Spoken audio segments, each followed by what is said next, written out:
Hello, चलिए हम लोग शुरू करते हैं organic chemistry, some basic principles and techniques. ये क्या है? GOC, general organic chemistry, that's what this is. या एग्जाम्पल के सवाल as always we'll do MCQ questions and assertion reasoning, सारे ऑब्जेक्टिव सवाल करेंगे, मोर देन वन करेक्ट भी कर लेंगे।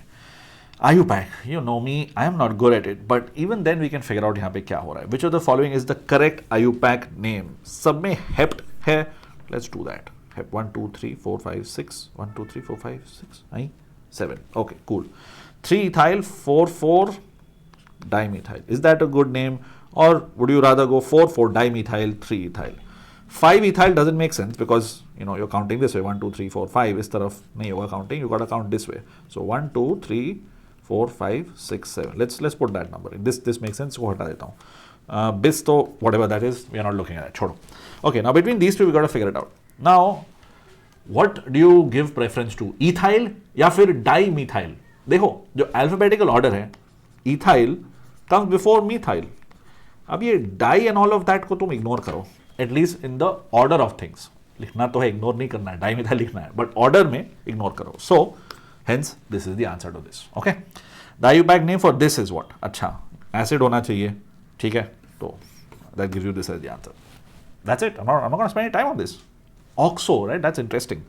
So if you do this 1 2 3 and 4, I am spending more time on this. 4-oxo, ठीक है, pentanoic acid.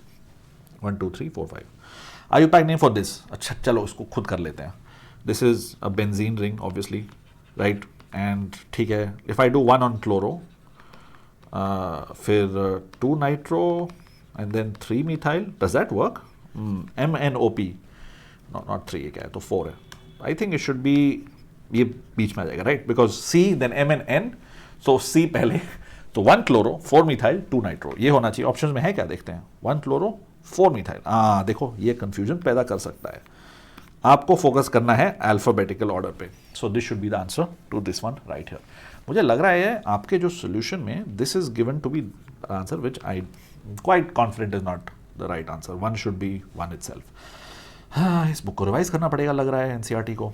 Electronegativity of carbon atoms depends on the state of hybridization in which of the following compounds carbon marked with asterisk is most electronegative. अच्छा, चलो उन्होंने और hint तो नहीं दिया, hybridisation के बारे में बताया, बट किसका ज़्यादा नेगेटिव होता है इलेक्ट्रोनेगेटिव? एस कैरेक्टर अगर ज़्यादा है तो इलेक्ट्रोनेगेटिविटी होगी ज़्यादा, ठीक है. Okay, what does that mean? I have sp3 sp2 sp, so this is the highest, then maybe this and then this, ठीक है. इलेक्ट्रोनेगेटिविटी इसकी सब ज़्यादा होगी. अब कहाँ पे ट्रिपल बॉन्ड दिख रहा है? ट्रिपल बॉन्ड से एक जगह दिख रहा है. सी sp3 कब होगा, sp कब होगा? अगर ट्रिपल बॉन्ड है एक पे और 2 डबल बॉन्ड है. You basically count number of pi bond. अगर 2 पाई बॉन्ड है तब sp हो गया. This is a cheap trick to do it. I am sure you know better ways to figure this out. ये होगा आज का इसका answer. Which of the following functional group isomerism is not possible? Functional group isomerism, देखो alcohol बन जाएगा ether, okay, aldehyde बन जाएगा कीटोन, है ना. एल्काइल है, कुछ नहीं बनेगा, दिस आंसर. साइनाइड बन जाएगा isocyanide, right. So I think this should be the answer. अरे ऑर्गेनिक भी काफी जल्दी हो रहा है. Okay, great. Fragrance of flowers is due to presence of some steam, volatile organic compounds called essential oils. Okay, these are generally insoluble in water at room temperature, but are miscible in water vapor and vapor phase. देखो, फूल में है कुछ oil, अब उसको निकालना कैसा है? पानी में सॉल्युबल नहीं है, बट उसको उबालो तो वो उसमें मिसिबल हो जाता है, मतलब सॉल्युबल है. तो उबालते हैं, उबालेंगे कैसे? Distillation, steam distillation. देखो, क्योंकि वाटर वेपर में डिजॉल्व हो जाता है, फिर उसको ठंडा करो, वापस you have them separate. This is how you do this. During hearing of a court case, बढ़िया है, जज suspected that some changes in the documents had been carried out. अरे वाह. He asked the forensic department to check the ink used in 2 different places. According to you which technique can be give you the best results? इसमें maybe you know the answer B chromatography, और आप जल्दी में शायद column बोल दोगे. Column बहुत अलग चीज़ है. Column chromatography is very different. Paper chromatography और thin layer chromatography is what you going to look at, ठीक है. पार्टीशन प्रिंसिपल यूज करता है जो. Oh well, okay, I guess that once done. गलती से just said that out loud. इस वाले का answer, what is the correct order of decreasing stability of the following cations? देखो, यहाँ पे कैटायन की स्टेबिलिटी 2 तरीके से हो सकती है. एक hyper conjugation. What is hyper conjugation? I have a lot of hydrogen atoms next to the carbocation. जो कार्बन लगा है उसके ऊपर, ठीक है. So if I just right it down like this, okay, इसको मैं एक्सपैंड कर रहा हूं, तो ये जो इलेक्ट्रॉन्स हैं दीज हाइपर कॉन्जुगेट. अगर ज्यादा ऐसे अल्फा हाइड्रोजन एटम्स हैं, that's good. So looks like this effect is awesome. Another effect that is even more awesome, ये एमटीपी ऑर्बिटल है ना, C+H, मतलब ये भी होगा एमटीपी ऑर्बिटल है, यहाँ पे इलेक्ट्रॉन्स है. This resonates and that is even better. So let's call this 1 and 2, where the effect 2 is greater than that of 1. इसमें तो दोनों हैं, this has 1 and 2, this has only 1, this has only 1. Okay, this may look like it has 2, but it does not have 2, क्योंकि इसके बगल में नहीं है. It needs to be right next to this MTP orbital. It's not right there, it's थोड़ा further away. So 2, then 1 and 3 is my estimate. Okay, so ninth one should be 2. Wait, 2 and 1 and 3 बोला ना, तो 1 and 2 and 1 and 3, हाँ 1. Correct IUPAC name, फिर से आया IUPAC name. Count ठीक से करो, यहाँ पे गड़बड़ी हो सकती है. देखो ऑप्शन ऐसे दिए कि पेंटेन और हेक्सेन दिया है, ब्यूटेन तो नहीं है कहीं से भी. Butane does not make any sense. Butane mean जो count this and that's criminal. Pentane और हेक्सेन में से if you are not even thinking कि हेक्सेन बड़ा है तो उसको यूज कर लेते हैं, even that works for you, right, even that works, but be careful here. If you count like this then you have 5 carbons, okay, but if you count like this, ऐसे count करेंगे then that's 6 carbons, which makes more sense. And you've got a couple of methyls on positions 3 and 4. Hence, this should be the right answer, which is option 2. Which the following compounds the carbon marked with asterisk is expected to have greatest positive charge? Positive charge carbon पे क्यों होगा? अगर कोई चीज़ electrons को पुल कर रही है उल्टे डायरेक्शन में, अब क्या हो सकती है वो चीज़? Chlorine greater than bromine, right. So इसको ब्रोमीन को हटा देते हैं, क्रोमीन कैन बी इट, इसको हटा देते हैं. बिटवीन दीज टू क्या करोगे आप? Mg plus Cl. What is this happening here? If this is confusing you, don't worry about it. This is the answer. But try to understand how salts work, right? This is a pretty stable thing. It does not want to get, कुछ नहीं कर रहा है. This is 1 is the right answer here. Ionic species are stabilized by dispersal of charge. Okay? ठीक है, वही जो मैंने ऊपर बताया. Ionic species है, कोई भी चीज़ हो, अगर वो चार्ज है, अगर उसको हम लोग मिनिमाइज कर रहे हैं, that makes it stable. So इस चार्ज को मिनिमाइज कैसे करेंगे? There's a resonance effect that's there on all of these. Okay, सब they're all acid, COO minus. अब बाकी acidated बोला था, but there are some substitutions that happen over here. So if there's something pulling this electron away, मतलब इस तरफ electron पुल कर रहा है, then that's going to make it really stable. In this case, there are 2 fluorines here, best. 1 fluorine, still okay, better than the 1 fluorine. 2 fluorines, best, because they pull electrons towards itself. Away from the oxygen basically. Electrophilic addition reactions proceed in 2 steps. अच्छा ठीक है. The first step involves the addition of an electrophile. Name the type of intermediate formed in the first step following the addition reaction. देखो sir plus charge है, यहाँ पे भी plus charge होना चाहिए, ठीक है. That means it's a carbocation. Oh, first या second, primary या secondary, secondary. क्यों? That's more stable, right? You know this already. Unless you have some reaction condition that forms a primary carbocation. यहाँ पे कुछ तो ऐसा और दिया नहीं है, तो secondary ही बनेगा. Yeah? Cool. ये भी काफी जल्दी हो रहा है, ठीक है. Let's move on to the next one. Covalent bond. That's how you save time in chemistry, by doing organic and inorganic questions first. Covalent bond can undergo fission in 2 different ways. The correct representation involving heterolytic fission of CH3Br. Heterolytic fission. अरे ये सही सवाल है, इसमें तो दिमाग लगाना पड़ेगा, but very straightforward if you know the basics. If you don't, it could really mess you up. देखो इलेक्ट्रॉन्स जा रहे हैं यहाँ से यहाँ तक. This is the starting point. This is the end of electrons. Start and end of what? Electron movement. ठीक है. तो अगर इलेक्ट्रॉन्स इस यहाँ से यहाँ, अगर यहाँ से यहाँ जा रहे हैं, then this should have a negative charge, this should have a positive charge, which is ridiculous, but that is what should happen. So ये नहीं होगा. ये this looks like the most relevant. लिखा है इसमें heterolytic fission. Okay, heterolytic मतलब कि unequal. Homo means same, equal. Hetero means different, right? So यहाँ पे ये दोनों same है. एंड क्लियरली ऑब्वियसली अगर इलेक्ट्रॉन्स जाएंगे इस बॉन्ड को तोड़ के यहाँ पे, तो इसमें नेगेटिव चार्ज आएगा और इस पे पॉजिटिव. सो ये वाला गया. दिस इज होमोलिटिक फिजन, ठीक है. So sweet, we figure this one out as well. Addition of HCl to an alkene proceeds in 2 steps. First step is attack of H+ ion. ऊपर ही तो देखा था, ठीक है. This portion can be shown as what. Now इसमें लगेगा आपको कि चलो H+ मूव कर रहा है तो चलो वहाँ एरो वहीं से शुरू कर देते हैं, but that does not work. You have to start the arrow from where the electrons are at. अगर इलेक्ट्रॉन वहाँ उसके पास है ही नहीं, H+ literally doesn't have electrons, you can't start an arrow from there. पर इलेक्ट्रॉन्स जाएंगे कहाँ से? पाई बॉन्ड से उसके पास, ठीक है. तो you need to start the arrow from here, okay, and end it over here. So start and end, which is why this makes sense. ये बहुत ज़रूरी है मेरे हिसाब से इस पूरे चैप्टर में. This is the most important thing, because 12th में Everything depends on this, understanding these basics. More than one correct.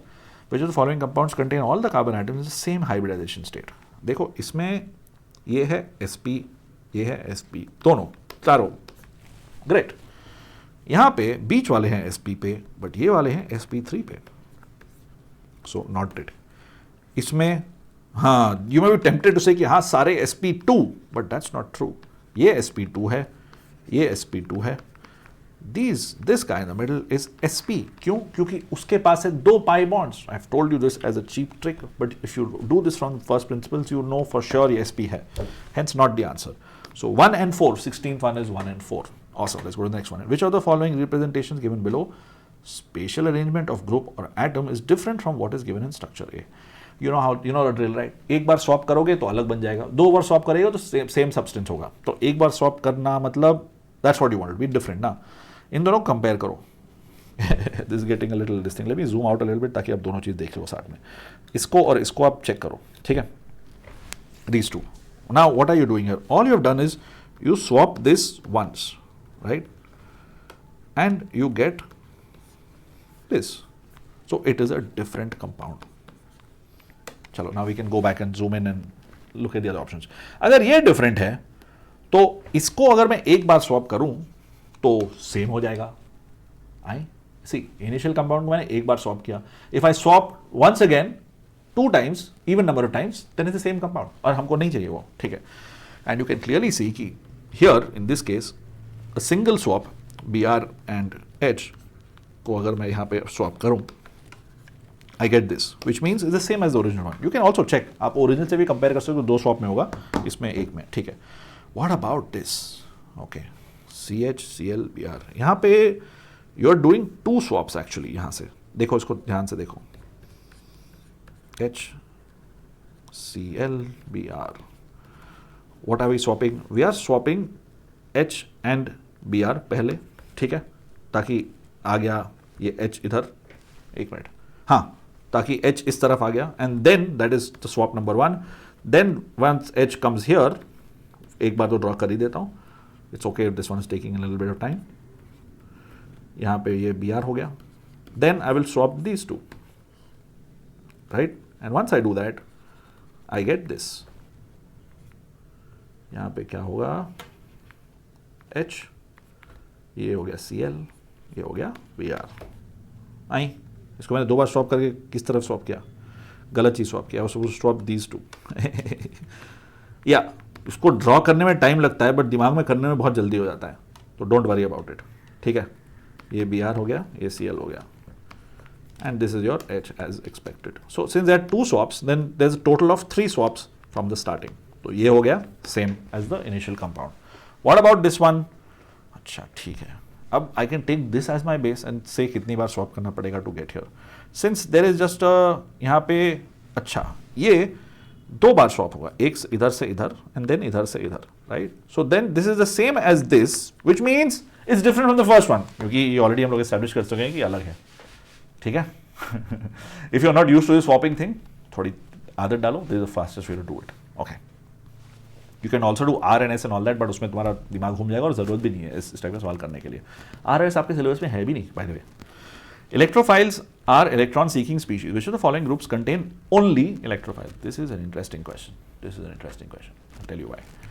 ये है electron-seeking, electron-deficient. This obviously has electrons.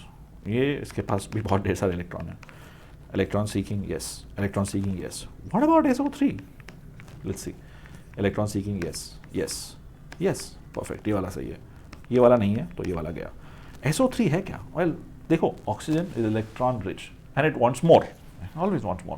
So there are 3 of those oxygens pulling electrons away, which makes SO3 an electrophile. In fact, SO3 और H2SO4 के साथ जब तुम react करते हो benzene में, you get benzyl sulfonilic acid. Yeah, electrophilic substitution है. It works. Okay, cool. मतलब, yeah, S is electron deficient. If you have not studied this benzene reaction, to wait for it. It will happen. I think you must have studied. अभी तक तो नहीं किया, तो अगले class में पढ़ ही लोगे. If you haven't done it in GOC. Okay, hydrocarbons में हो जाएगा. Consider the following 4 compounds to answer questions 19 and 20. Which of the following pairs are position isomers? अब position isomers क्या बला होती है? Position isomers मतलब कि you're just changing the functional group का position. Now you may be tempted to say कि these two are position isomers की यहाँ पे था मैंने यहाँ पे ले आया, but look carefully. यहाँ पे C में हाइड्रोजन लगा हुआ है, यहाँ पे C में दोनों जगह CH लगा, which means that this is a ketone and this is an aldehyde. So that's not a position isomer. These are functional isomers. ये दोनों position isomers हैं तुम्हारे 1 and 4. These are position isomers, and 2 and 3 are also position isomers, right? So 1, 4, 2 and 3. Options कहाँ दिख रहा है? 1, 4, 1, 4 तो नहीं दिख रहा. Oh, only one, huh? इसमें तो more than one correct है. But that's it. Which of the following pairs are not functional group isomers? ये देखो, functional कौन से हैं? ये वाले, right? जैसे ether और alcohol भी functional होता है, so aldehyde ketone भी functional होता है. Which are not? Again same हो जाएगा, है ना. 2 and 3 and 1 and 4, इसमें भी आंसर होगा 2 and 3 and 1 and 4. Interesting set of questions. Trip you up a little bit. Nucleophile is species that should have. Nucleophile मतलब कि I really like it like this, write it like this, ताकि याद रहे. अच्छा, इस पर electron pair होते हैं और नेगेटिव चार्ज भी हो सकते हैं, ठीक है. So 21 like OH minus, base भी है, न्यूक्लियोफाइल भी है, etcetera etcetera. Hyperconjugation involves delocation of electrons of carbon hydrogen sigma bond, इसको बना लेते हैं. Carbon hydrogen sigma bond electrons of an alkyl group directly attached to an atom of an unsaturated system. अच्छा, unsaturated system मतलब ये, हाँ क्यों नहीं, क्योंकि unsaturated system मतलब कि इसके पास है. What is an unsaturated system? This has electrons and this is the pi bond. This is the pi bond, right? And this is maybe ये चीज़ अगर आपने ध्यान से पढ़ी तो this is true. The second one is the easier one, जो आप ज़रूर जानते होंगे, क्योंकि इस पर प्लस चार्ज है. It means has an empty p orbital और इसके बगल में कार्बन हाइड्रोजन लगा दिया, तो ये also is hyperconjugation. Electrons of carbon hydrogen sigma bond, this is the sigma bond, this is the sigma bond. वो जो 2 dots are electrons of alkyl group directly attach to the positively charge carbon atom. Positively charge मतलब empty p orbital, right? We are sorted. अरे वाह, ये तो खत्म. Let's look at quickly some assertion reason होंगे शायद इसमें, है ना. स्क्रॉल करते हैं, कहाँ है असर्शन रीजन. बहुत ढेर सारे सवाल हैं इसमें, सॉल्व करिए. थियोरेटिकल भी करिए, अगर आप बोर्ड्स की तैयारी कर रहे हैं तो कर ही रहे होंगे, क्यों नहीं कर रहे हैं. अच्छा, अगर हाँ, आई अंडरस्टैंड पॉसिबल है नहीं कर रहे होंगे, but if you are doing it please do this. Question number 55, excuse me. क्या है सवाल? Simple distillation can help in separating mixture of, ठीक है, 97 and 56, liquid with difference more than 20, separated simple. Yes, 1 is the answer. हाँ, 1 ही है ना. Option में क्या होगा, मतलब सही, दोनों सही है, एक्सप्लेनेशन में सही है, ठीक है, great. Energy of resonance hybrid is equal to average of energy of all canonical forms. Resonance hybrid can not be represented by single structure. ये वाला सही लग रहा है, 56, ये वाला तो सही लग रहा है. Energy of resonance hybrid equal, no, I think it's lower, right? That's the point of the resonance hybrid, it's lower. So ये वाला गलत लग रहा है, तो A is not correct but R is correct. I think this one should be this. What do you think? Assertion, pent 1-ene and pent 2-ene are position isomers. सही लग रहा है. pent 1-ene, pent 1-ene, 1 2 3 4 5. Okay, 1 2 3 4 5. Position isomers differ in position of functional group or substituent. But एक चीज़ है, इसमें functional group है क्या? हाँ ठीक है, इन को भी functional group ही मानते हैं. Works. Both are correct and correct explanation है. सही है. अगला वाला देखते हैं.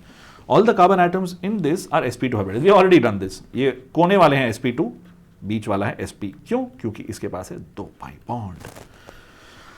In this molecule, ये वाला गलत हो गया. In this molecule, all carbon atoms attached to each other by double bonds. ये वाला सही है, ये वाला गलत है. Assertion wrong, reason correct. ठीक है. 58 is 4. 59. Sulfur present in an organic compound can be estimated quantitatively by Carrier method. ठीक है. Sulfur is separated easily from other atoms in the molecule and gets precipitated as light yellow solid. Well, I think ये वाला गलत है, because light yellow solid cool, but it's not.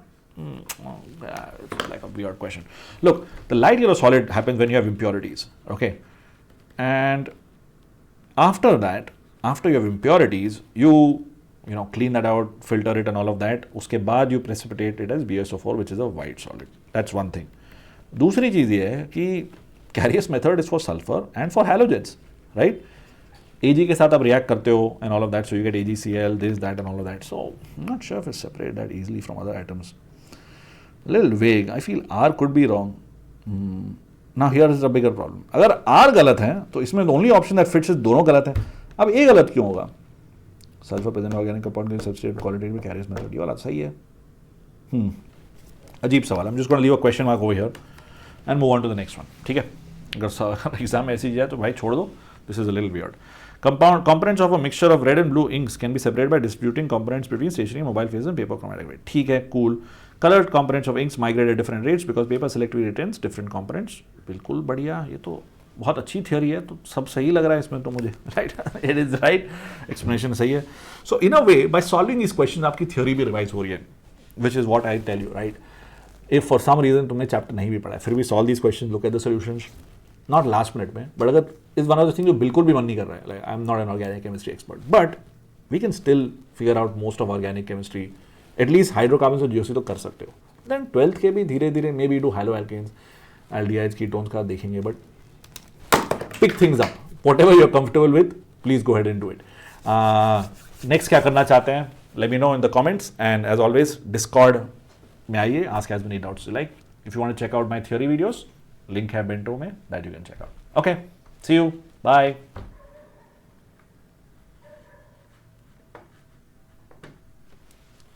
Bye bye. ये अभी भी यहीं पे, wait, there, found it, bye.